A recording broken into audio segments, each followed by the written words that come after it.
जय जगन्नाथ नमस्कार आशा करुँच आप बहुत भल थे। आज हूँ पवित्र कार्तिक पूर्णिमा और डंगा भसाणी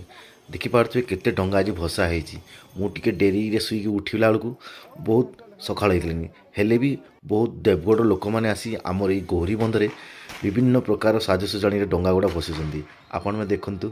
केमी एत डंगा भसा जे जगह नहीं बहुत दूर दूरांतर आसी आमर समस्ते डंगा भसाती देखो छोट छोट छुआ मैंने भी डंगा पूजा करजे डंगा जाए बसुँच कहीं आमर यू 30 किलोमीटर बारकुटे अच्छी ब्राह्मणी नदी और पाखर अच्छी आम बाड़ियापिटा नाल जहाँकि से जराजीर्ण अवस्था अच्छी कहीं सीटी आम डंगा भसी पारे आम देवगढ़ टाउन रे गुहरी बंध नामक गोटे बंध अच्छी जेटिकी समस्ते देवगढ़वासी से डंगा भसाती बहुत सुंदर कार्यक्रम हुए